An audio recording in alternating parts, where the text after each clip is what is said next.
Please share it to all your contact.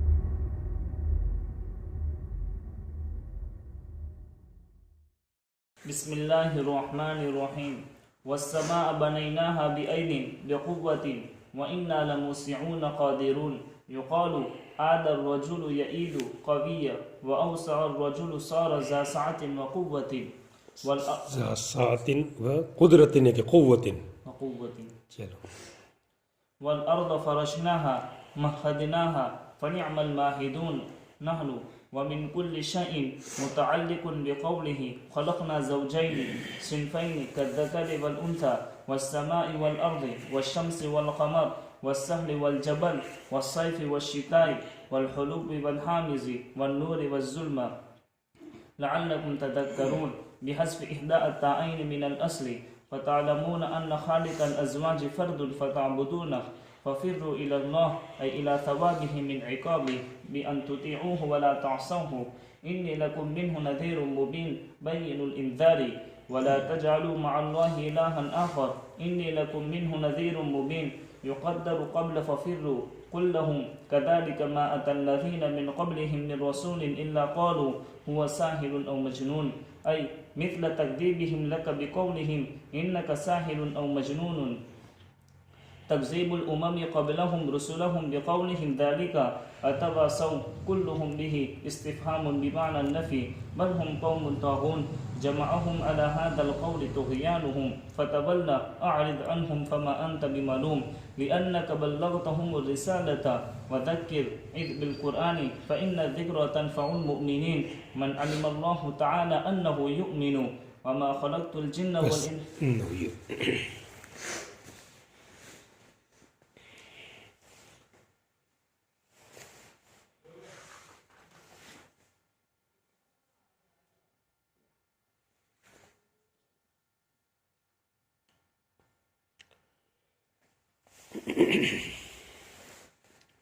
تو ان آیات کے اندر اللہ تعالیٰ نے اپنی قدرت کو ظاہر کیا پہلے، اور قدرت کو ظاہر کر کے ایک بات واضح کی کہ اللہ تعالیٰ ہی عبادت کے لائق ہے. آسمان کی پیدائش کا ذکر کیا، زمین کے بچھانے کا ذکر کیا، اور سب سے اہم بات جو ذکر اندر کی گئی کہ ہم نے تمام چیزوں کا جوڑ بنایا. جتنی بھی چیزیں تمہارے مشاہدے میں آتی ہے، دیکھنے میں آتی ہے، یہ سب چیزوں کے اندر جوڑ ہے. رات اور دن کا جوڑ ہے، اچھائی اور برائی کا جوڑ ہے، اس طرح کھٹے اور میٹھے کا جوڑ ہے، اسی طرح ذکر اور مؤنث نر اور مادہ کا جوڑ ہے، اس طرح سورج اور چاند، تو تمام چیز جتنا تم مشاہدہ کر رہے ہو تمام چیزوں کے اندر جوڑ ہے. تو اسی طرح یہ بھی سمجھو کہ دنیا کا بھی کوئی نہ کوئی جوڑ ہے. ایک عالم دنیا تو مد مقابل عالم آخرت، تو آخرت کا آنا بالکل یقینی ہے. لہذا اپنے کام پر لگ جاؤ کہ اللہ تعالیٰ کی طرف متوجہ ہو جاؤ. اور آپ نے فرمایا کہ میں تمہیں کھلم کھلا صاف صاف ڈرانے والا ہوں کہ طاعت کی طرف بھی آ جاؤ اور ایمان کی طرف بھی آ جاؤ. 2 دفعہ ذکر کیا گیا میں تم کو صاف صاف کھلم کھلا ڈرانے والا ہوں اللہ تعالیٰ کی طرف سے کہ شرک کو چھوڑو اور ایمان کی طرف آ جاؤ، اور معصیتوں کو چھوڑو اور طاعت کی طرف آ جاؤ. دونوں باتیں ذکر کی گئی اس کے اندر. والسماء بنيناها بأيد، اور آسمان کہ ہم نے اس کو بنایا قوت کے ساتھ. بأيد بمانا بقوت، ہم نے اس کو آسمان کہ ہم نے اس کو بنایا قوت کے ساتھ.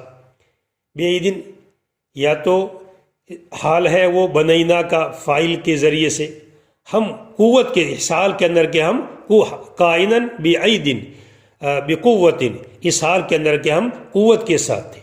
یا آسمان کو بنایا اس حال میں کہ آسمان قوت والا تھا. آسمان کیسا تھا؟ مضبوط تھا، کمزور نہیں تھا کہ گر جاوے ٹوٹ جاوے پھٹ جاوے، ایسا نہیں، بلکہ کیسا بنایا؟ مضبوط. یا پھر بات تعدیہ کے لیے مانے آسمان کو ہم نے بنایا ہاتھوں کے ذریعے سے. بأيد، عید اصل جمع ہے یدن کی، مگر یہاں دیکھو بأيد کیسے لکھا ہے؟ الف یا اور دال برابر. کلام اللہ میں کس طرح لکھا گیا ہے؟ کلام اللہ کا جو رسم الخط ہے الف ہے پھر یا ہے، ڈبل یا ہے، یا کے بعد ایک اور شوشا کیا ہے اور پھر دال لکھا ہے. دیکھو کلام اللہ کے رسم الخط کے اندر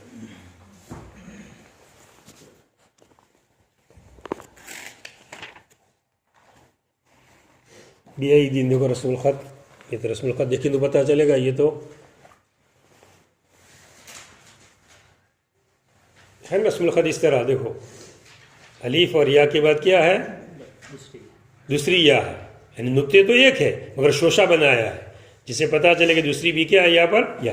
تو رسم الخط کلام اللہ کا اس طرح ہے، وہ اسی طرح لکھا جائے گا کلام اللہ کا. اب کیوں ہے کہ اس کی وجہ میں سمجھ میں آوے کہ نہ آوے، مگر رسم الخط میں بھی تابع رہنا ضروری. اب یہ صاحب کتاب نے لکھنے کے اندر اس کو اس طرح لکھ دیا، یہ اصول کے خلاف اس طرح لکھنا. کلام اللہ کا رسم الخط کیسے لکھنا چاہیے؟ کلام اللہ کا رسم الخط کے مطابق ہی لکھنا چاہیے. تو آسمان کو ہم نے بنایا، یا تو ہم قوت والے تھے، یا آسمان کو مضبوط بنایا، یا ہم نے بنایا بِأَيْدٍ ہاتھوں کے ذریعے سے، ہم نے اس کو بنایا ہاتھوں کے ذریعے، یا باسبب یا ہم نے اس کو بنایا قوت کی وجہ سے، اس کو بنایا ہم نے قوت کی وجہ سے. بِأَيْدٍ ہم نے ہمارے ہاتھوں سے بنایا. یہ گویا کہ متشابہات میں سے کہا جائے گا، اللہ کے ہاتھ ہم اس کو سمجھ نہیں سکتے ہیں کسی بھی طرح. اللہ تعالیٰ نے اس کو بنایا، اللہ تعالیٰ کے ہاتھ ہے یقیناً ہے، باقی کہ کیسے ہے ہم اس کی حقیقت کو جان سکتے نہیں.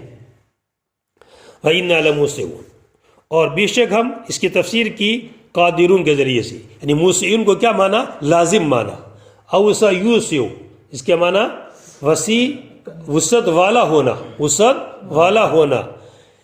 اور اوسع کے معنی وسیع کرنا بھی آتا ہے، متعدی کا بھی معنی آتا ہے، مگر صاحب کتاب نے کون سا معنی کیا ہے؟ لازم کا معنی کیا ہے. اور وَإِنَّا لَمُوسِعُونَ کے بعد کیا لکھا؟ لہا لکھا ہے ہماری کتاب میں، ان کے اندر تو نہیں ہے، جنہوں نے پڑھا انہوں نے دعا دو. لہا لکھا ہے تو لہا نہیں ہونا چاہیے اصولاً. لہا تو کب آئے گا؟ کس کے لیے آئے گا؟ ہم اس کو وسعت دینے والے ہیں، یعنی آسمان کو. تو یہ تو پھر کون سا معنی ہو جائے گا؟ متعدی کا معنی ہو جائے گا. حالانکہ قادرون کیا کر کے کون سا معنی بیان کر رہے ہیں؟ لازم کا، کہ بے شک ہم کیا تھے؟ قدرت والے تھے. تو وَإِنَّا لَمُوسِعُونَ اگر قادرون کے معنی کرے تو یہ حال مؤکدہ ہوگا. بِأَيْدٍ کے معنی بھی وہی قوت، ہم نے اس کو بنایا قوت سے. اور اِنَّا لَمُوسِعُونَ کا معنی بھی وہی کہ ہم کیا ہے؟ قدرت والے ہیں. تو حال مؤکدہ ہو جائے گا. اور اگر اس کو متعدی مانے، ہم وسعت دینے والے ہیں، ہم وسیع کرنے والے ہیں، کس کو؟ آسمان کو. تو دو یہ بھی حال ہی بنے گا، مگر حال مؤسسہ بن جائے گا. ایک مستقل بات، ایک بات یہ بیان کی کہ ہم نے کیا بنا؟ آسمان بنایا قوت کے ذریعے سے، یہ بات تو پوری ہو گئی. اور ہم نے آسمان کو کیسا بنایا؟ وسیع بنایا، کشادہ بنایا. تو چھت کو بنا دیا، کیسا بنا دیا؟ وسیع بنا دیا. زمین بھی اللہ نے بنائی ہے، مگر زمین آسمان کے مقابلے کے اندر بہت ہی قلیل جگہ کے اندر ہے. آسمان سے اگر دیکھیں گے تو زمین ایسی نظر آئے کہ گویا کہ ایک بہت بڑے تھال میں ایک درہم پڑا ہوا ہے، ایسا نظر آئے گا اس کے مقابلے کے اندر. جیسے عام طور مکانات بنانے کے اندر بھی نیچے کا منزلہ جو بناتے ہیں وہ کیا ہوتا ہے؟ کم ہوتا ہے. اور چھت باہر کیا کرتے پھر؟ کھلے میں نکال دیتے ہیں، تو اوپر والا مکان کیا ہو جاتا ہے؟ بڑھ جاتا ہے. ہوتا ہے نا ایسا؟ سجے نکالتے تھے کناروں چاروں طرف، تو سجے بڑھنے کی وجہ سے کیا وجہ؟ گھر بڑھ جاتا ہے. تو اللہ تعالیٰ آسمان کو، جنت بہت زیادہ وسیع ہے تو اس کو اوپر بنایا ہے. جیسے آج کل دنیا زمین پر چلنا پھرنا مشکل ہو رہا ہے، بھیڑ بھاڑ زیادہ ہو گئی، تو یا تو نیچے چلے جاتے ہیں، یہ میٹرو کہاں گاڑیاں کہاں چلتی ہے؟ نیچے چلا دیتے ہیں، یا پھر کیا کرتے ہیں؟ اوپر چلا دیتے ہیں، تاکہ لوگوں کو جگہ کی تنگی کی وجہ سے.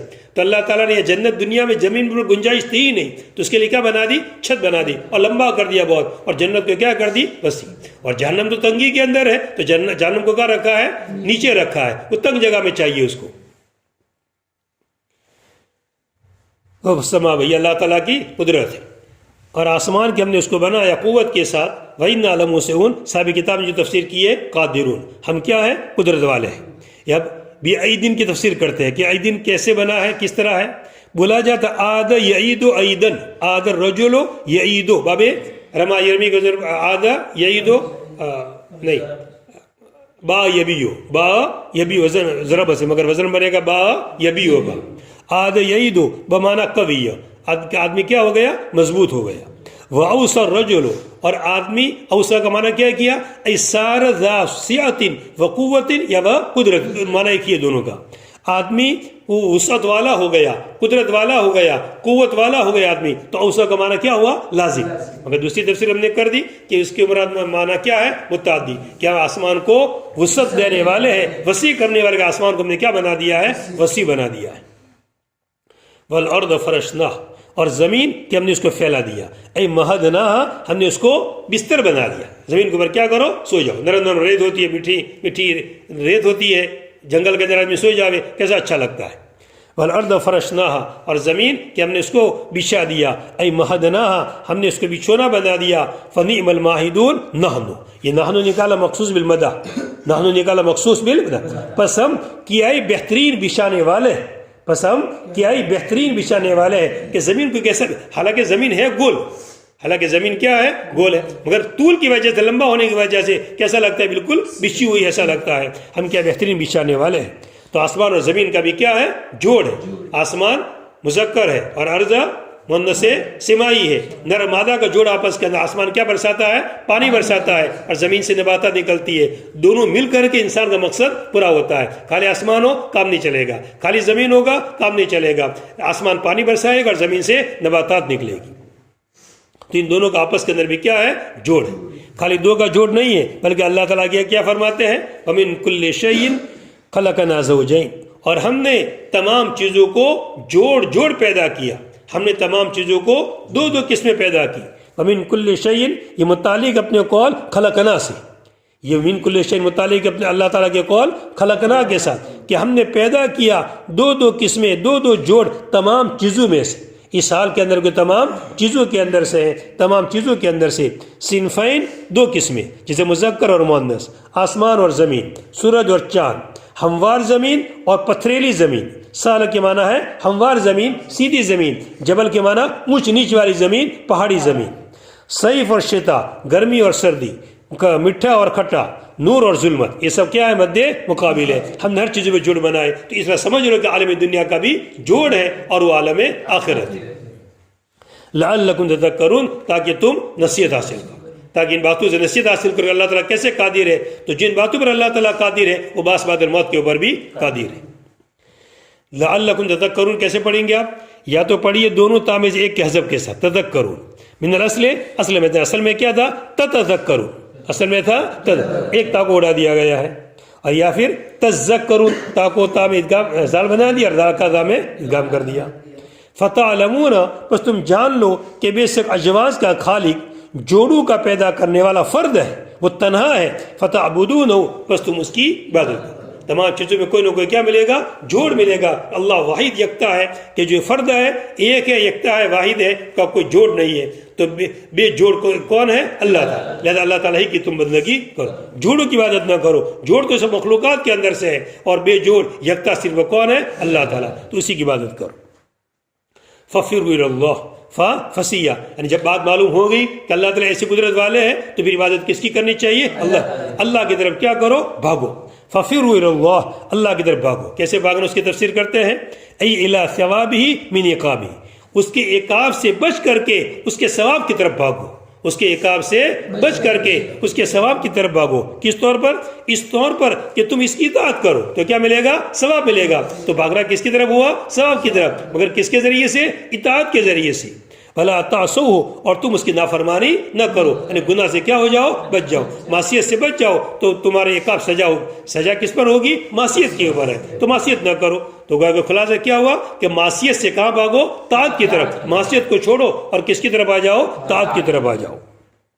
انی لکم، بے شک میں تمہارے لیے اللہ تعالیٰ کی طرف سے صاف صاف ڈرانے والا ہوں، نذیر مبین، صاف صاف ڈرانا، تم کو حکم دیتا ہوں کہ معصیت چھوڑو، فلاں فلاں معصیت کی چیزیں ہیں، اور کس کی طرف آؤ، طاعت کی طرف جاؤ، اور فلاں فلاں چیزیں طاعت کی لائن کی چیزیں۔ ولا تجعلوا مع اللہ الہا آخر، اور اللہ تعالیٰ کے ساتھ دوسرا معبود تجویز نہ کرو۔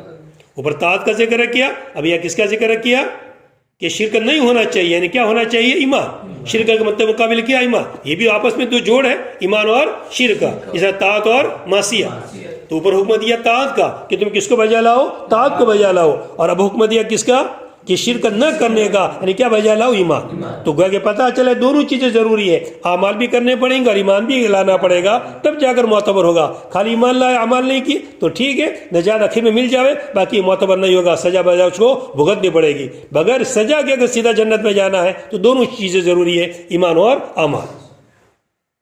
ولا تجعلوا مع اللہ الہا آخر، اور اللہ تعالیٰ کے ساتھ دوسرا معبود تجویز نہ کرو۔ بے شک میں تمہارے لیے اللہ تعالیٰ کی طرف صاف صاف ڈرانے والا ہوں، کس بات سے کہ شرک نہ کرو اور کس کو بجا لاؤ، ایمان۔ جیسے وہاں مسئلہ تھا معصیت نہ کرو اور طاعت بجا لاؤ، تو یہاں پر شرک مت کرو اور ایمان لے آؤ۔ مقدر ہوگا ففروا سے پہلے کلہم، ففروا الی اللہ، اس سے پہلے کیا معذوب مانیں گے؟ کلہم، اوپر والی بات معلوم ہو گئی کہ اللہ تعالیٰ قادر ہے، پس آپ ان سے کہہ دیجیے، حضور کو خطاب ہے، پس آپ ان سے کہہ دیجیے کہ اللہ تعالیٰ کی طرف تم بھاگو۔ مقدر ہے ففروا سے پہلے کلہم، کذالک ما اتی الذین من قبلہم من رسول الا قالوا ساحر مجنون۔ ان کی مثال ایسی ہے جیسا کہ وہ لوگ جو ان سے پہلے گزر چکے کہ کوئی رسول نہیں آیا مگر انہوں نے یہی کہہ دیا کہ ساحر ہے یا مجنون ہے۔ ان مشرکین مکہ کی مثال، کفار مکہ کی مثال ایسی ہے، ان کی حالت ایسی ہے پہلے والے قوموں کی طرح کہ پہلے والے قوموں کے پاس، امتوں کے پاس بھی انبیاء آئے، اور جب بھی انبیاء آئے تو کیا کہا؟ یا تو ساحر ہے مجنون۔ ایسا ان لوگوں نے بھی کہا، ایسا ان لوگوں نے بھی کہا۔ کذالک، اب اس کی کذالک ما اتی الذین جو پوری کلام اللہ کے لفظ ہے اس کی پوری وضاحت کرتے ہیں۔ کذالک، ک الگ، ذالک الگ، ذالک اس میں اشارہ ہے، اور ک مثل کے معنی میں، تو دیکھو کیا نکالا؟ مثل تکذیبہم، یہ مثل کس کا بدل نکالا؟ کاف کا بدل، کس کا بدل نکالا؟ ذالک، ان کی مثال۔ اب یہ ذالک کا نکالا، کس کا نکالا؟ ذالک، تکذیبہم لک، ان کا تکذیب کرنا آپ کا ان کے قول انک ساحر یا مجنون کے ذریعے سے، تکذیب الامم، یہ کیا نکالا؟ الذین من قبلہم ما اتی الذین من قبلہم، امتوں کا تکذیب کرنا ان سے پہلے ان کے رسولوں کی، ان کے قول، ذالک اسی قول کے ذریعے سے، کون سے قول؟ ساحر نو مجنون، یعنی یہ لوگ آپ کا تکذیب کر رہا ہے ساحر مجنون کا، یہ کوئی نئی چیز نہیں ہے۔ ان کی مثال کیسی ہے؟ پہلی والی امتوں کی طرح ہے کہ پہلی والی امتوں بھی اس طرح، جب بھی انبیاء ان کے پاس آئے تو یا تو کسی نے کیا کہا؟ ساحر کہا، یا تو کسی نے مجنون کہا۔ اتواصوا بہ اے کلو، کیا انہوں نے اس بات کی سب کو وصیت کر دی تھی؟ کیا انہوں نے اس بات کی سب کو وصیت کر دی تھی؟ اللہ تعالیٰ فرماتے ہیں پہلے والے آئے تو انہوں نے بھی انبیاء کو کہا ساحر ہے یا مجنون ہے، یا او بمانا واو کے، یعنی ساحر بھی کہا اور مجنون بھی کہا۔ دوسری قوم آئی تو اس نے بھی وہی کہ یہ تو ساحر ہے، مجنون ہے۔ تیسری قوم آئی تو کیا ایسا لگتا ہے کہ دوسرے وصیت کر کے جاتے ہیں، آگے والا پیچھے والے کو کیا کر کے جاتا ہے کہ نبی جب بھی آئے تو کیا کہہ دینا؟ ساحر کہہ دینا، مجنون کہہ دینا۔ تو کیا ایسی وصیت ہی کی آپس کے اندر کہ سب ایک ہی بات کہتے ہیں؟ اتواصوا، کیا انہوں نے اس بات کی وصیت کی ہے؟ اگر اللہ تعالیٰ کی بلکہ اگر جواب دیتے کہ نہیں وصیت نہیں کی ہے، اس لیے کہ بعض قوموں کی ملاقاتیں پچھلے والے قوم سے ہوئی نہیں، قوم تو ہلاک ہو گئی، اب قوم عاد تو بعد میں وجود میں آئی، کہاں ان کی ملاقاتیں کہاں ہوئی؟ کیسے وصیت کرتے؟ مسئلہ کیا ہے؟ بل ہم قوم طاغون، بلکہ شرکش لوگ، شرکشی ان کے اندر بھری ہوئی ہے۔ قوم نور کے اندر بھی کیا تھی؟ شرکشی تھی، اس نے وہی کلمات کہے تھے۔ قوم عاد کے اندر بھی کیا پائی گئی؟ شرکشی، انہوں نے بھی کلمات کہے۔ قوم سمود کے اندر بھی شرکشی پائی گئی۔ تو اصل وجہ کو وصیت نہیں کی ہے، ملاقات ہی نہیں ہوئی ہے، کیسے وصیت تو کرتے؟ تو اب کون سا ہے؟ حمزہ استفہام انکاری، یعنی لگتا ہے ایسا کہ کوئی وصیت کر دیو مگر وصیت نہیں کی ہے۔ اصل وجہ کیا ہے؟ شرکشی اصل وجہ ہے۔ اتواصوا کلہم، کیا ان سب نے اس کی وصیت کی ہے؟ یہ استفہام کو اس کے معنی میں ہے نفی کے معنی، یعنی اس کی وصیت کی نہیں، بلکہ وجہ کیا ہے؟ بلکہ وجہ کیا ہے؟ ہم قوم طاغون، بلکہ وہ شرکش لوگ ہیں کہ انہوں نے اتفاق کر لیا ہے، جمع ان کا متفق ہو جانا اس قول پر۔ کون سے قول پر؟ ان کا متفق ہو جانا اس قول، کون سے قول پر؟ ساحر مجنون کے پر، ان کی شرکشی کی وجہ سے۔ تو کیا ان کو جمع کر رہا ہے اس قول پر، ان کو جمع کر رہی ہے اس قول پر ان کی شرکشی، ان کی شرکشی نے اس کو اس بات پر جمع کر دیا ہے کہ پہلے باتوں کے اندر بھی شرکشی تھی، وہی بات کہی، دوسرے والوں کے اندر بھی شرکشی پائے گی، تو اصل وجہ شرکشی ہے۔ فتول ای اعرض عنہ، پس آپ ان سے اعراض کیجیے۔ آپ نے تو سمجھا دیا، کام کر لیا، نہیں مانتے ٹھیک، آپ ان سے کیا کیجیے؟ اعراض کیجیے۔ پس آپ ان سے اعراض کیجیے۔ فما انت بملوم، پس آپ پر کوئی الزام نہیں ہے۔ فما انت بملوم، آپ پر کوئی، آپ کی کوئی پکڑ نہیں ہوگی، آپ کو پوچھا نہیں جائے گا کیوں ایمان نہیں لائے، آپ نے سمجھا دیا، آپ کا کام سمجھانا تھا، آپ پر کوئی الزام نہیں۔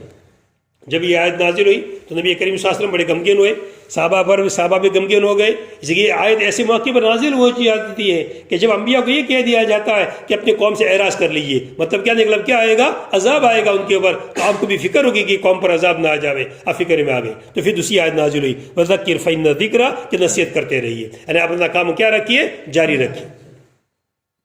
فتول ای بمانا اعرض، پس آپ اعراض کیجیے ان سے، پس آپ پر کوئی الزام نہیں ہے۔ لأنک بلغتہم، اسے کہ آپ نے ان کو رسالت پہنچا دی، اپنے پیغام ان کو پہنچا دی۔ وذکر، مگر پھر بھی ٹھیک ہے، مانے نہ مانے اعراض کرتے رہیے، مگر اعراض کا مطلب ہے کہ بالکل یا چھوڑ دیجیے، اپنا کام کیا کرتے ہیں کرتے رہیے۔ وذکر ای عز بالقرآن، وذکر ای عز بالقرآن، قرآن کے ذریعے سے نصیحت کیجیے۔ فإن الذکر تنفع المؤمنین، کہ بے شک ذکر نصیحت کرنا مومنین کو نفع دے گا۔ کون سے مومنین؟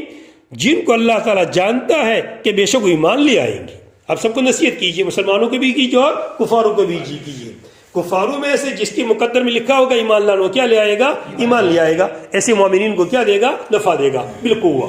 مومنین جو بننے والے ہیں بالقوہ، اور بالفعل اگر مومنین مراد ہے تو زیادہ بصیرت ہو جائے گی ان کو، اور زیادہ پختگی آ جائے گی۔ پہلے آپ نے سمجھایا تو مومن بنی تو چکے ہیں وہ، مگر آپ نے مزید سمجھایا تو اور پختگی آ گئی، ایمان میں مزید کمال آ گیا۔ لیکن ایمان میں کیا ہوتی رہتی ہے؟ ترقی ہوتی رہتی ہے۔ بے شک نصیحت مومنین کو نفع دیتی ہے، یعنی کس کو؟ مومنین میں سے کس کو؟ جس کو اللہ تعالیٰ جانتے کہ وہ ایمان لیا ہے۔ وما خلقت الجن والانس الا ليعبدون ولا ينافي ذلك عدم عبادة الكافرين لأن الغاية لا يلزم وجودها كما في قولك بريت هذا القلم لأكتب به فإنك قد لا تكتب به ما أريد منهم من رزق لي ولا لأنفسهم وغيرهم وما أريد أن يطعمون ولا أنفسهم ولا غيرهم إن الله هو الرزاق ذو القوة المتين الشديد فإن للذين ظلموا أنفسهم بالكفر من أهل مكة وغيرهم ذنوبا نصيبا من العذاب مثل ذنوب نصيب أصحابهم الهالكين قبلهم فلا يستعجلون بالعذاب إن أخرتهم إلى يوم القيامة فويل شدة عذاب للذين كفروا من في يومهم الذي يوعدون أي يوم القيامة۔ تو اوپر کی صورت کے اندر اللہ تعالیٰ کے اوپر قدرت ذکر کی گئی اور اللہ تعالیٰ ہی کی بندگی کرنا ہے۔ اسی بات کو پھر سے ذکر کیا گیا ہے کہ ہم نے انسان اور جناتوں کو پیدا کیا ہے عبادت کے لیے۔ میں نے اس لیے پیدا نہیں کیا کہ میں ان سے کوئی رزق کمواؤں یا یہ کہ ان سے میں کھانا تیار کرواؤں کہ مجھے کھلاوے وہ۔ پہلے زمانے میں جب رقیت کا رواج تھا، غلام رکھنے کا رواج تھا، تو غلام دو مقصد کے لیے رکھے جاتے تھے۔ کبھی غلام اس لیے رکھا گیا کہ تاکہ کماوے وہ، محنت کرے اور ہم کو لا کر پیسے دے، اور کبھی غلام اس لیے رکھا ہے کہ آقا مالدار ہے، اس کو کمانے کی کوئی ضرورت نہیں ہے، تو پھر وہ غلام کیا کرتا ہے؟ گھریلو کام کاج کرتا ہے، کھانا پکاتا ہے، تیار کرتا ہے، اور ہم کام اس کے اندر کیا ہے؟ کھانا ہے۔ باقی ابھی کام کرے گا، اگر ہم کام کون سا ہے؟ کھانا ہے۔ تو یا تو اس سے کام لیا جاوے کہ کھانا بانا پکا کے دے، تو اللہ تعالیٰ دونوں کی نفی کر دی۔ نہ مجھ سے، میں نے اس لیے تم کو پیدا نہیں کیا ہے کہ میں تم سے کمواؤں، کہ تم محنت کرو، روزی کما کر مجھے دو، مجھے کوئی ضرورت، بلکہ رزاق تو میں ہوں، روزی دینے والا میں ہوں، مجھے کسی کی روزی کی ضرورت نہیں۔ اب اگر کسی کے ذہن میں بچوں کو ہم کھلاتے پلاتے ہیں تو تم تو صرف اس میں کیا ہو؟ واسطہ ہو، اصل دینے والے کون ہے؟ اللہ تعالیٰ۔ اگر تم نے کھیتی کر کے بچوں کو کھلایا ہے تو دانا کس نے زمین میں ڈالا؟ اللہ تعالیٰ نے ڈالا۔ زمین دانا پیدا کرنے والے کون ہے؟ اللہ تعالیٰ۔ اگر دکان کے ذریعے سے کمایا ہے تو گاہکوں کو کس نے بھیجا ہے؟ اللہ تعالیٰ نے بھیجا ہے۔ اگر تم نے کوئی کمپنی قائم کی اور اس سے تم نے اپنا کاروبار چلایا اور بچوں کو کھلایا پلایا ہے تو دماغ کس نے دیا؟ کہ جس نے تمہاری کمپنی کو تم نے کیا دیا؟ وجود دیا، اور کوئی چیز تم نے بنائی، یہ دماغ کس نے دیا ہے؟ اللہ تعالیٰ نے دیا ہے۔ تو اصل دینے والے کون ہے؟ اللہ تعالیٰ، وہی بڑی قوت والے ہیں، ان کو کسی کی کوئی حاجت نہیں ہے۔ تو تم کو تو کس کے لیے پیدا کیا ہے؟ عبادت کے لیے، کہ اللہ کی بندگی کرو۔ یعنی اصل مقصد یہ ہے، مگر یہ مطلب نہیں کہ دوسرا کوئی کام نہیں کرنا ہے، اور بھی کام کریں گے، باقی اصل کام کس کے لیے ہے؟ عبادت کے لیے۔ اب مسئلہ یہ کہ آیت میں کیا کہا گیا؟ وما خلقت الجن والانس الا لیعبدون۔ اس میں ترتیب کے اندر بھی جنات کو پہلے ذکر کیا گیا اور انسان کو بعد میں، اس لیے کہ جنات پہلے پیدا ہوا ہے، سب سے پہلے ملائکہ کو پیدا کیا گیا، بعد میں جنات، اور تیسرے نمبر کے اوپر وجود میں آیا ہے انسان۔ تو جنات پہلے پیدا ہوا ہے، اس لیے ذکر کے اندر پہلا جنات۔ اور دو مخلوقات کا ذکر کیا کہ دونوں مکلف ہے، باقی سب مکلف نہیں ہے۔ رہا مسئلہ ملائکہ، ان کو تو کوئی اختیار، ملائکہ وہ مکلف نہیں ہے، وہ تو کوئی گناہ کا کام کر ہی نہیں سکتے ہیں۔ رہا جانور وغیرہ، ان کو کوئی اختیار ہی نہیں ہے، اس لیے ان کا کوئی اعتبار نہیں ہے۔ مکلف مخلوقات صرف کتنی ہے؟ دو، جنات اور انسان۔ تو ان دو کے بارے میں کہا گیا کہ میں نے جنات انسان کو پیدا کیا لیعبدون، تاکہ وہ کیا کرے؟ بندگی کرے۔ لام یہاں سمجھایا کہ جب بندگی کے لیے پیدا کیا تو کفر تو عبادت کیا کرتے ہیں؟ وہ تو شرک کا کفر وغیرہ کرتے ہیں، تو پھر عبادت اللہ نے پیدا کیا اس کے مقصد کے خلاف کر رہے ہیں۔ کیسے کوئی ایسا کر سکتا ہے کہ اللہ کے مقصد کے خلاف کام کرے؟ تو اس کا جواب دیا کہ لام کس کے لیے ہے؟ غایت کے لیے ہے، جیسے مثال کے ذریعے سے بات سمجھائی کہ کوئی آدمی یوں کہ میں نے اس قلم کو تیار کیا لکھنے کے لیے، لیک تو بتا کہ میں کیا کروں، لکھوں. اب کوئی نہ لکھے تو اس کو دیکھنا ہے. تو میں نے پیدا کیا کس کے لیے، عبادت کے لیے. اب کوئی نہ کرے تو اس کو دیکھنا ہے.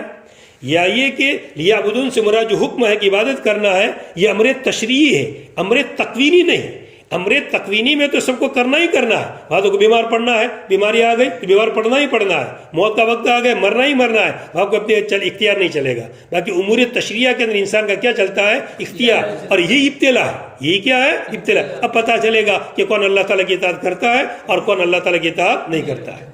یا پھر مراد وما خلقت الجن والانس من المؤمنین کی ایک قرات میں من المؤمنین کا اضافہ ہے. میں نے مومنین میں سے انسان اور جنات کو پیدا نہیں کیا مگر عبادت کے لیے. تو مومنین کا اصل تذکرہ ہے. یا پھر یہ کہا جاوے کہ عبادت کے لیے پیدا کیا ہے، یعنی صلاحیت پیدا کر دی ہے اندر. جیسے حدیث میں ذکر کیا گیا کہ کوئی بچہ کل مولود یولد، ہر بچہ جو پیدا ہوتا ہے وہ فطرت پر پیدا ہوتا ہے، اور اس کے ماں باپ یہودی بنا دیتے ہیں، مجوسی بنا دیتے ہیں. تو یہاں پہ اللہ تعالیٰ نے جو پیدا کیا ہے اس میں عبادت کی صلاحیت ہے. جتنے بھی کفار ابھی دنیا میں اگر سب اللہ کی بندگی کرنے لگے تو کون سی رکاوٹ ہے؟ کوئی رکاوٹ نہیں ہے، سب عبادت کر سکتے اللہ تعالیٰ کی. تو ہم نے انسان کو ایسا بنایا ہے نیز اس کی فطرت کے اندر ہے کسی کے سامنے جھکنا. کبھی غلط معبود کے سامنے جھکے گا، کبھی قبروں کے سامنے جھکے گا. تو اللہ تعالیٰ کیا فرماتے ہیں پھر اس کو کس کے سامنے جھکنا چاہیے؟ میرے سامنے، کہ میں ہی اس کو پیدا کرنے والا ہوں، میں ہی اس کا خالق ہوں. تو کس کے سامنے جھکے ہو؟ میرے سامنے جھکے ہو. اور اگر نہیں جھکا پھر آگے آخر میں وعید بھی سنائی تو ان کو سخت عذاب کا سامنا کرنا پڑے گا. وما خلقت الجن والانس الا لیعبدون، اور میں نے جناتوں اور انسانوں کو نہیں پیدا کیا مگر تاکہ وہ میری عبادت کرے. تو لام کون سا ہے؟ عاقبت کا ہے. لام باعث، ابھارنے والا نہیں کہ پیدا کرنا کس کی وجہ سے، عبادت کی وجہ. عبادت کی اللہ تعالیٰ کو کوئی حاجت ہے، کوئی ضرورت ہے؟ اللہ تعالیٰ کو کوئی عبادت کی حاجت نہیں ہے. اس چیز کے لیے، عبادت کے لیے اس پیدا کرنا کیوں پیدا کیا؟ تاکہ اللہ تعالیٰ کی بندگی کرے. اللہ تعالیٰ کی حاجت کی وجہ سے اس کی اللہ تعالیٰ کو کوئی ضرورت نہیں ہے، بلکہ انسان عبادت کرتا ہے کس کے فائدے کے لیے؟ اپنے فائدے کے لیے. ولا ينافي ذلك، اور یہ بات کہ جب اللہ تعالیٰ نے عبادت کے لیے پیدا کیا ہے تو پھر یہ بات کافرین کی عبادت نہ کرنے کی منافی نہیں ہے. یہ بات کافر کی عبادت نہ کرنے کی منافی نہیں. کیوں؟ اس لیے کہ یہ غایت کہ اس کا وجود لازم، غایت انتہا لیعبدون، تاکہ عبادت کرے. اس لیے کہ غایت کس کا وجود کو ضروری نہیں ہے، اس لیے کہ انتہا غایت اس کا وجود کو ضروری نہیں ہے. جیسے مثال دی، جیسے تیرے قول کے اندر برئت ھذا القلم، میں نے اس قلم کو بنایا. برئت ھذا القلم، میں نے اس قلم کو بنایا. لیکتب، یہ دیکھو یہاں بھی لام آیا، اگر لام کس کے لیے ہے؟ غایت کے لیے، تاکہ میں اس کے ذریعے سے لکھوں. فإنك قد لا تكتب به، پس بے شک تو کبھی سے نہیں لکھتا ہے. حالانکہ بنایا کس کے لیے؟ لکھنے کے لیے، مگر کبھی نہیں لکھتا ہے. تو لام کس کے لیے بنا؟ غایت کے لیے. تو ایسے ابھی لام غایت پیدا کیا کس کے لیے؟ عبادت کے، مگر کبھی عبادت نہیں کرتا ہے. کوئی کرتا ہے، کوئی نہیں کرتا ہے. ما اريد، تو میں نے اصل کس کے لیے پیدا کیا ہے؟ عبادت کے لیے. میں ان سے کوئی رزق نہیں چاہتا ہوں، میں ان سے کوئی رزق نہیں چاہتا ہوں.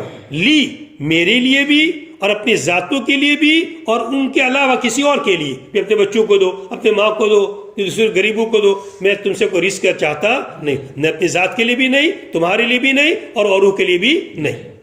میں ان سے کوئی رزق نہیں چاہیے. جیسے غلاموں کے بارے میں مثال دی کہ غلام کو رکھا جاتا تھا کہ اسے کیا کرے؟ کمواوے. تو ایسے اللہ تعالیٰ فرماتے ہیں میں کسی کو کموانا چاہتا نہیں ہوں. وما اريد یتیمون، اور میں نہیں چاہتا ہوں کہ مجھے کھلاوے. ایتیمونی، مجھے کھلاوے، اور میں نہیں چاہتا کہ مجھے کھلاوے، اور نہ اپنے ذاتوں کو اور نہ اپنے علاوہ. بے شک اللہ تعالیٰ اور رزاق، وہی رزق دینے والے. بے شک اللہ تعالیٰ وہی رزق دینے والے ہے. ذو القوت المتین، قوت والے ہے. المتین، جو بڑے مضبوط ہے. الشدید، جو بڑے سخت ہے. المتین اوپر کیسے پڑھا گیا ہے؟ رفع کے ساتھ. تو کس کی صفت بنے گا یہ؟ رزاق کی. یا یوں کہو کہ ان اللہ، بے شک اللہ تعالیٰ، هو الرزاق، هو مبتدا اور رزاق خبر، اور یہ سب خبر ہے. هو اللہ رزاق ہے، اللہ تعالیٰ ذو القوت ہے، اور اللہ تعالیٰ متین ہے. الشدید، اور بعض المتین کسرہ کے ساتھ بھی پڑھا ہے، اور اس کی صفت معنی قوت کی. ذو القوت المتین، اس طرح بھی ترکیب کی ہے. تو اللہ تعالیٰ رزق دینے والے ہے، قوت والے ہے. اللہ تعالیٰ تم سے اس لیے نہیں پیدا کیا کہ تم اس کی کیا کرو؟ کماؤ. بلکہ اصل تمہارا مقصد کس کے لیے ہے؟ عبادت کے لیے، کہ اللہ کی کیا کرو؟ بندگی کرو. اب دیکھ لیں کتنے انسان اس کام کو کرتے اور کتنے نہیں کرتے. فَإِنَّ لِلَّذِينَ ظَلَمُوا پس بے شک ان لوگوں کے لیے جنہوں نے ظلم کیا، بے شک ظالمین کے لیے باری ہے پہلے والے لوگوں کی باری کی طرح. بے شک ان لوگوں نے جنہوں نے ظلم کیا. کس پر ظلم کیا؟ اپنے ذاتوں پر. کفر کیا، شرک کیا. کفر شرک کرنا ہے اپنے ذاتی کے اوپر ظلم کرنا، اپنا ہی نقصان کرنا ہے. کفر کے ذریعے سے اہل مکہ میں سے اور ان کے علاوہ. ذنوباً کے معنی کیا نصیبا من العذاب، عذاب کا حصہ ہے. ذنوب کے اصل معنی آتے ہیں بڑی ڈول. بڑی ڈول کہ جسے پانی نکالا جاتا ہے. تو کنویں پر ایسا ہوتا ہے بڑی ڈول ہوتی ہے، اس میں باری لگتی ہے، لائن سے سب کھڑے رہتے ہیں. پہلے زمانے میں جو کنویں چلتے تھے تو کنویں پر پہلا آدمی جائے گا، وہ اپنے نمبر لگائے گا، وہ پانی نکالے گا، کام پورا ہو کے لے لیا، اب وہ چلا جائے گا. اب دوسرا شخص آگے بڑھے گا، وہ اپنی لائن لگائے گا. تو ذنوب کا اصل معنی کیا ہے؟ بڑی ڈول. اصل معنی ہے ذنوب کے معنی اصل معنی بڑی ڈول. اور بڑی ڈول کہاں رہا کرتی ہے؟ کنویں کے اوپر رہا کرتی ہے، جس سے پانی نکالا جاتا ہے، جسے کو ہوتا تھا نا پہلے زمانے میں. اب کبھی مطلب تو دیکھا ہی نہیں ہوگا. پہلے زمانے میں کیا ہوتے تھے؟ کو ہوتے تھے، جس سے بیل وغیرہ سے کھینچا جاتا تھا، اونٹوں سے کھینچا جاتا تھا. چمڑے کا بنا رہتا تھا. پتہ نہیں کہ پرانا کہ ادھر ادھر پڑا ہو تو دیکھ لینا کبھی، ورنہ مشکل ہے اس زمانے میں دکھنا ہو. اب تو سب الیکٹرانک زمانہ آ گیا. تو ڈول رہتا ہے. اب ڈول رکھا ہے کنویں پر کیوں؟ پانی نکالنے کے لیے. تو اب لوگ آئیں گے پانی نکالیں گے. اب ایک ہی آدمی ہے تو ٹھیک ہے کوئی مسئلہ نہیں، مگر 10-12 جمع ہوں گے تو کیا کرنی پڑے گی؟ باری لگانی پڑے گی. اس لیے معنی یہاں پر کس کا کیا گیا؟ باری کا کیا گیا. کہ ابھی تو پہلے تو ان لوگوں کی باری آئی، قوم نوح کی باری آئی، پھر قوم سمود کی باری آئی، قوم عاد کی باری آئی، پھر قوم سمود کی باری آئی. تو ترتیب بار تو تمہاری بھی باری پیچھے لگی ہوئی ہے کہ اگر تم بھی نہیں سدھرے تو تم پر بھی کیا آئے گا؟ عذاب آئے گا. اور اگر میں چاہوں تو اس کو قیامت کے دن تک مؤخر کر سکتا ہوں کہ ابھی دنیا میں عذاب نہ آئے، ورنہ آخرت کا عذاب تو بالکل پھر یقینی ہے. اور اس کو تعبیر کس کے ذریعے سے کیا؟ ذنوباً کے ذریعے سے. جیسے بڑا ڈول ہوتا ہے اس میں پانی بھرا جاتا ہے، تو اوپر پانی ڈالیں گے تو پورے پانی کے اندر آدمی کیا ہو جائے گا؟ بھیگ جائے گا. تو گویا کہ تعبیر عذاب کی کہ تم کو عذاب کے اندر کیا کر دیا. جیسے یوسف پہلے آیت آئی تھی نا، ہمیں گرم پانی ان کے اوپر کیا کیا جائے گا؟ بہایا جائے گا پورے پانی کے اندر، ان کو گرم پانی کے اندر. تو ایسا عذاب دیا جائے گا. اسے یہاں پہ بھی تعبیر کس کے ذریعے سے کیا؟ ذنوب کے ذریعے سے. ذنوب یعنی عذاب کا حصہ مثل ذنوب اصحابہم. پس ظالمین کے لیے حصہ ہے، باری ہے ان مثل ذنوب اصحابہم، ہلاک ہونے والوں کی باری کی طرح، ہلاک ہونے والوں کی حصے کی طرح. ذنوب کا معنی نصیب، یہاں پر کیا کیا ہے؟ حصہ. کہ جیسے پہلے والے لوگ ان کے حصے میں کیا آئی؟ ہلاکتی، ایسے ان کے حصے کے اندر بھی کیا آئے گی؟ ہلاکتی. مثل ذنوب نصیب، ذنوب کا معنی کیا؟ نصیب. اصحابہم سے مراد کیا ہے؟ ان کے والے یعنی حالکین، ہلاک ہونے والے. کب؟ ان سے پہلے. اصحابہم ان کے اصحاب کی طرح، کفار مکہ کے اصحاب کی طرح، کہ کفار مکہ بھی ہلاک ہونے والے ہیں اور جیسے ان کے پہلے والے لوگ بھی ہلاک ہوئے. ان جیسے لوگوں کی باری کی طرح، ان جیسے لوگوں کی باری کی طرح ہلاک ہونے والے ان سے پہلے. فلا تستعجلون، پس تم مجھ سے جلدی مت بچاؤ.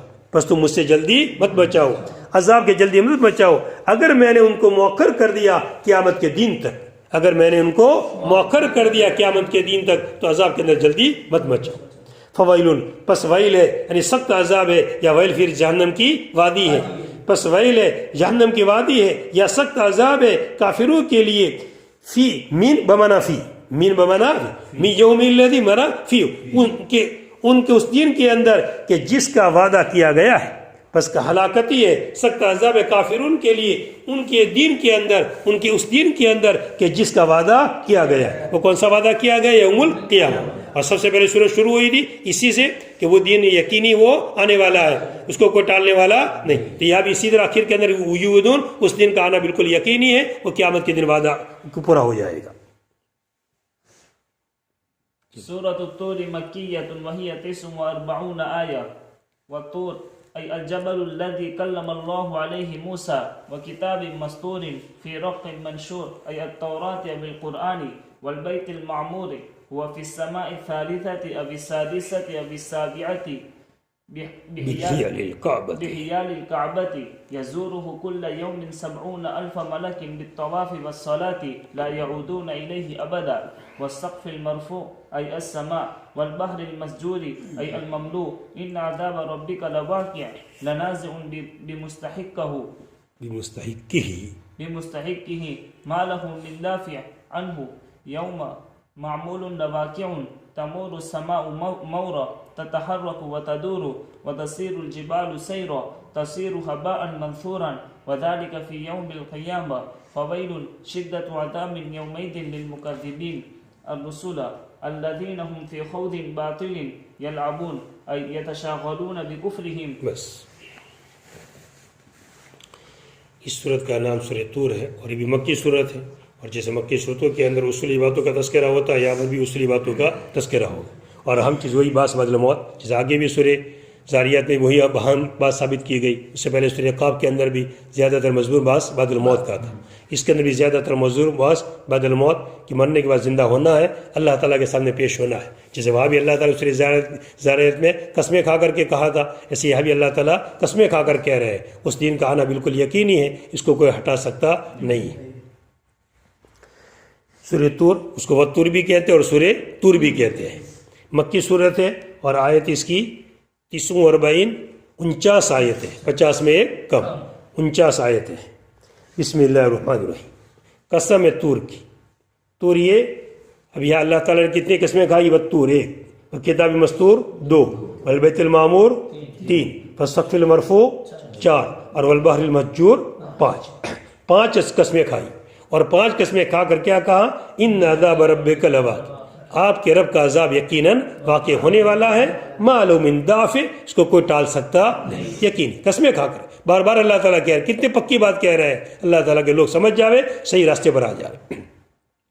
4 چیزوں کی قسمیں کھائی ہیں، یہ 4 ہی چیزوں کا، اور پہلے بھی بار بار ذکر کیا گیا کہ ان چیزوں کی قسمیں کھانا کس کے لیے ہوتا ہے؟ تعظیم کے لیے، عظمت بیان کرنے کے لیے یہ چیزیں بڑی اہم ہیں، یا یہ کہ یہ اللہ کے کچھ وعدے تھے، جس وعدوں کو اللہ تعالیٰ نے کیا کر دیا؟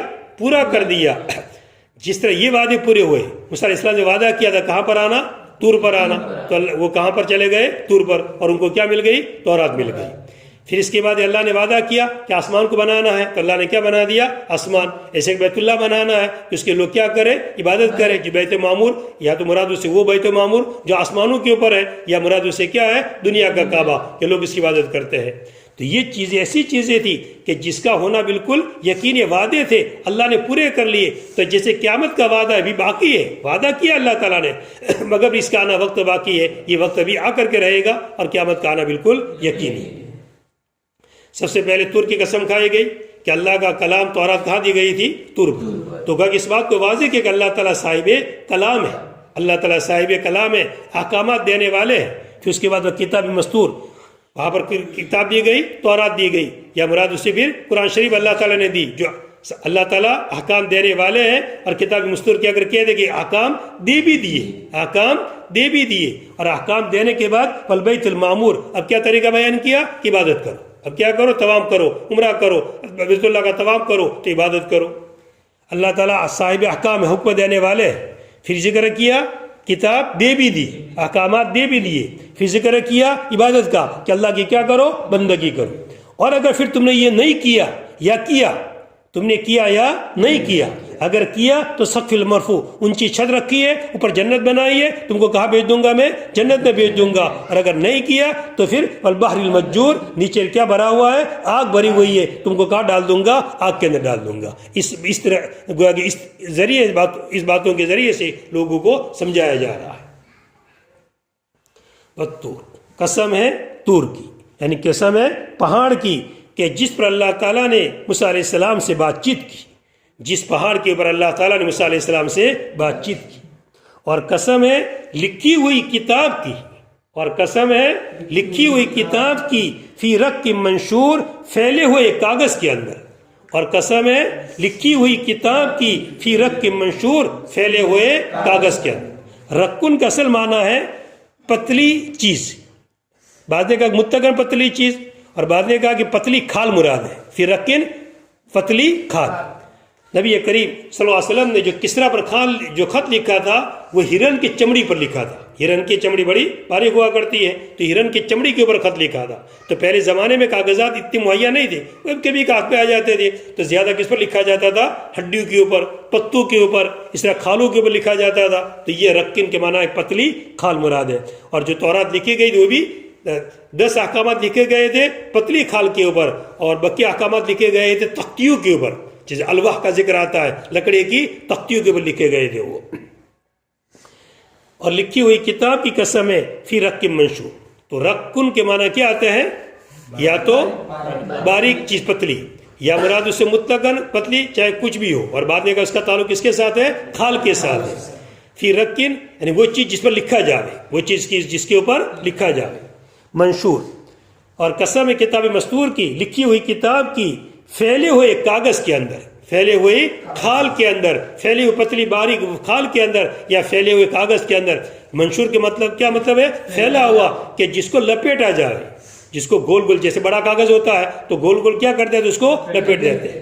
اور بعد میں اس کی تفسیر کی، پھر رقم منشور کی تفسیر کی ہے نام اعمال کے ذریعے سے، کہ انسان کو نام اعمال کیا کر دیا، اس کے سامنے کھول کے رکھ دیا جائے گا. تو کتاب مستور سے مراد اعمال جو اس نے کیے، اس نے انسان نے جو بھی اعمال کیے وہ سب لکھے ہوئے ہیں. کتاب سے مراد نام اعمال، کتاب سے مراد نام اعمال جو کہ لکھے ہوئے ہیں پھیلے ہوئے کاغذ کے اندر، جو اس کے سامنے قیامت کے دن کیا کر دیا جائے گا؟ رکھ دیا جائے گا. اور یہاں پر تفسیر کی ہے کہ اس تورات اور قرآن سے، یا تو مراد کتاب مستور سے کیا ہے؟ تورات، کہ جو تورات پہلے والی جتنی کتابیں تھی، تورات انجیل زبور وغیرہ، یہ اللہ کی کتابیں تھی، اللہ تعالیٰ کی کیا تھی؟ کتابیں تھی. اس کو اللہ تعالیٰ نے اس کا ایک مضمون موسیٰ علیہ السلام کے دل میں ڈال دیا، یا جو اسلام کے دل کے اندر ڈال دیا، اور انہوں نے لکھ دیا. تو جب اسلام کے ہاتھ سے لکھا گیا، یا کہ کس کے ہاتھ سے لکھا گیا؟ انبیاء کے ہاتھ سے لکھا گیا، جتنی کتابیں پہلے آئی تھی. اور کتاب کلام اللہ جو کہ اللہ تعالیٰ کا کلام ہے، کتاب نہیں، بلکہ اللہ تعالیٰ نے اپنا کلام جو اسلام کو سنایا، انہوں نے سنا باقاعدہ، اور سن کر کے وہ کہاں پر آئے؟ دنیا میں، اور نبی کریم صلی اللہ علیہ وسلم کو کیا کیا؟ سنایا باقاعدہ وہ کلام. والبیت المعمور. اور قسم ہے بیت معمور کی. بیت معمور کیا چیز ہے؟ یہاں پر اس کی وضاحت جو تفسیر کی گئی بیت معمور سے، ایک بیت اللہ ہے جو آسمانوں پر ہے، جس کا طواف کون کرتے ہیں؟ فرشتے. اور ایک دن میں کتنے کرتے ہیں فرشتے؟ 70,000 فرشتے کرتے ہیں. ایک دفعہ نمبر لگا تو پھر ان کا نمبر لگتا نہیں. اب کتنے سارے فرشتے ہوں گے اندازہ لگا لو. والبیت المعمور. اور قسم ہے بیت معمور. ایسے فرشتے کیوں پیدا کیے گئے ہیں؟ عبادت کے لیے. اور دوسرا ہم کام بھی ہے ان کا کچھ؟ حسین کیا کام ان کا؟ ہم فرشتوں کا کسی کا وہی لانا دنیا کے اندر، اور انسان کے فائدے کے لیے. ہاں انسان کے فائدے، مسلمانوں کے لیے دعا کرتے ہیں.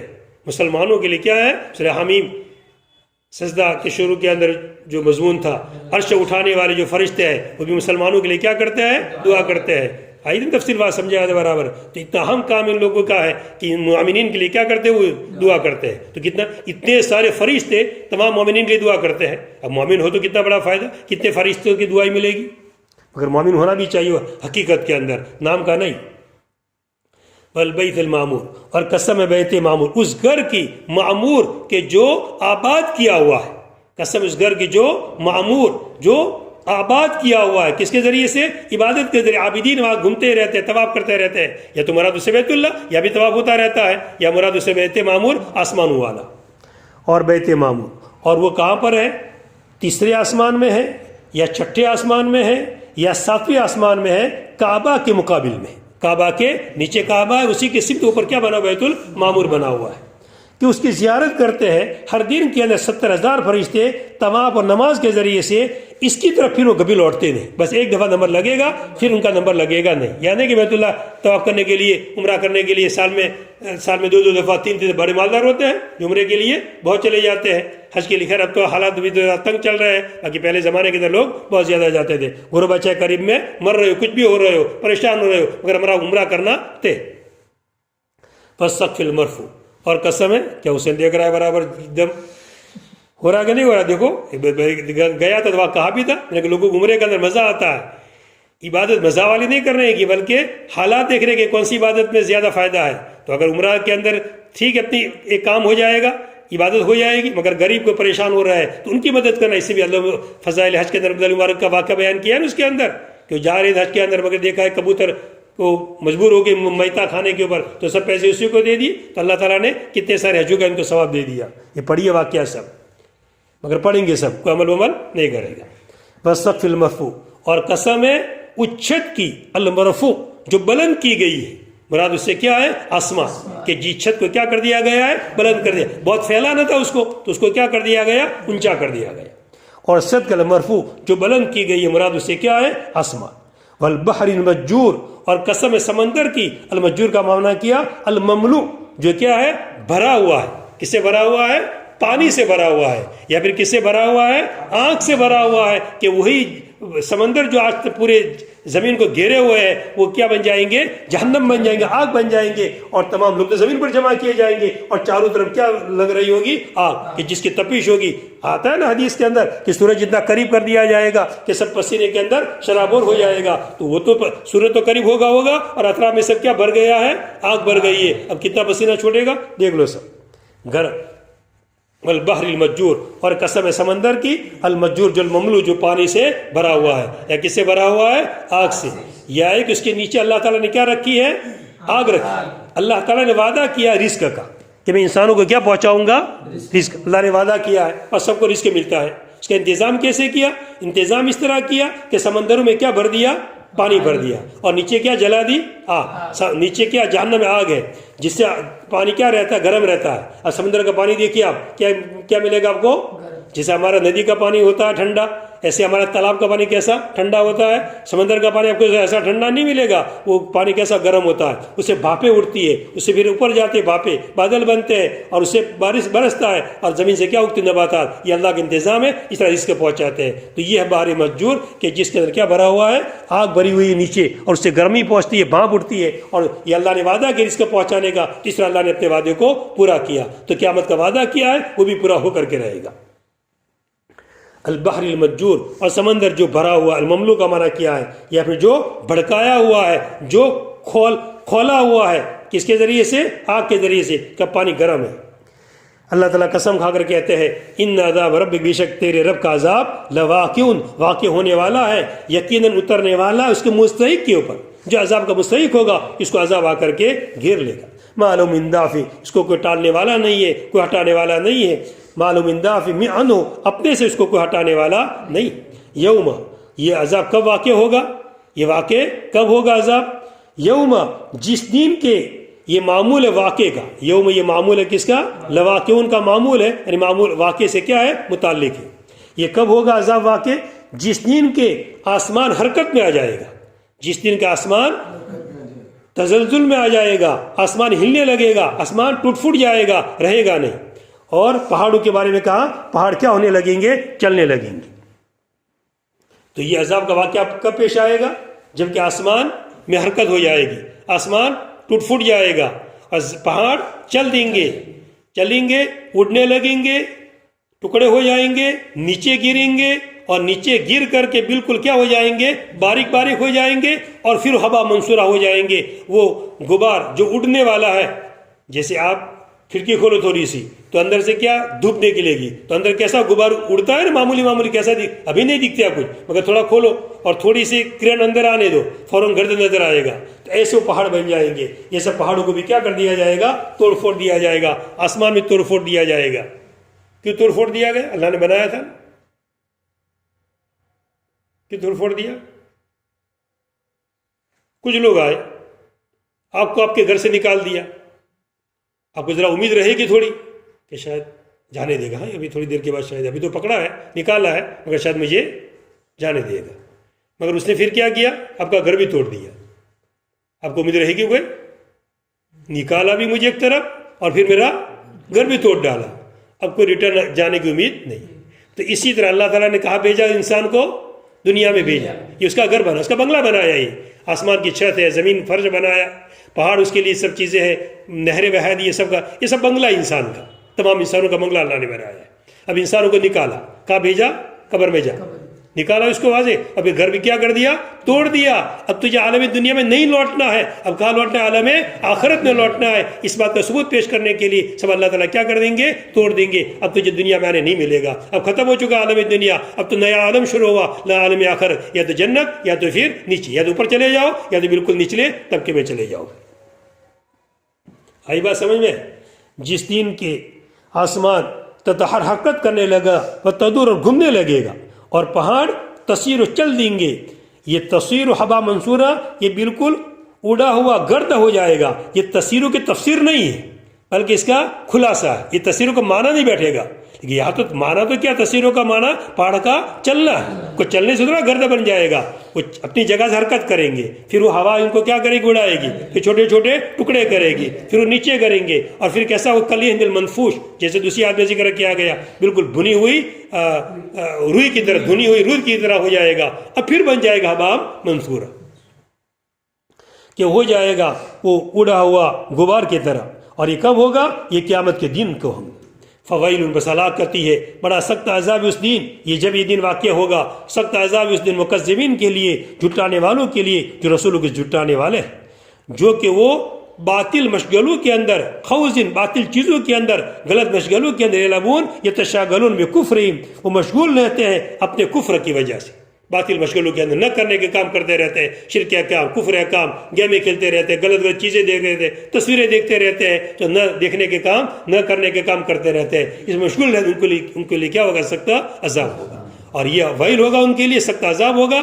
اور کس دن ہوگا وہ, اب آگے اس کی وضاحت کی جا رہی ہے, اس کی ذرا مزید تفصیل بیان کی جائے گی. بس سبحان اللہ.